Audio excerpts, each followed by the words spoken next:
অনেক দিন আগে বৃন্দাবনের এক ছোট্ট গ্রামে বাস করত এক ভক্ত। নাম তার গোপাল দাস। সারা জীবন কৃষ্ণের নাম জপ করে কাটিয়ে দিত সে। কিন্তু একদিন মনে সন্দেহ জাগল, কৃষ্ণ কি সত্যিই আমাদের মাঝে আছেন, নাকি এ শুধু আমাদের বিশ্বাস? সেই রাতে ছিল রাস পূর্ণিমা। আকাশে উজ্জ্বল চাঁদ, চারিদিকে গন্ধরাজের সুবাস, আর বাতাসে বাঁশির সুর ভেসে এলো দূর থেকে। গোপাল দাস বিস্মিত। সে দৌড়ে গেল বনপথ ধরে। বাঁশির সুর যেন ডাকছে তাকে।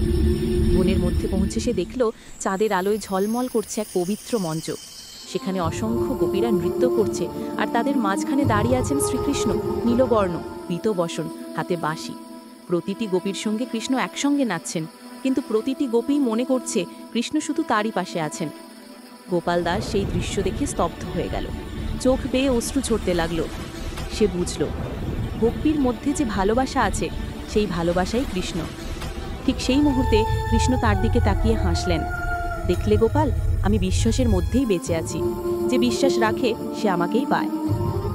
সেই রাতেই শুরু হলো রাসযাত্রা। ভক্তি, প্রেম আর ঈশ্বরের উপস্থিতির উৎসব। আজও প্রতি বছর রাস পূর্ণিমার রাতে ভক্তরা মনে করেন সেই অলৌকিক রাত আবার ফিরে আসে, যখন কৃষ্ণ নাচেন। রাসযাত্রা কেবল উৎসব নয়, এটা সেই রাত যখন বিশ্বাস বাস্তব হয়ে ওঠে। ভিডিওটি ভালো লাগলে একটি লাইক করো, আর এক্ষুনি চ্যানেলটি সাবস্ক্রাইব করো এরকম ভিডিও প্রত্যেক দিন দেখার জন্য। ধন্যবাদ।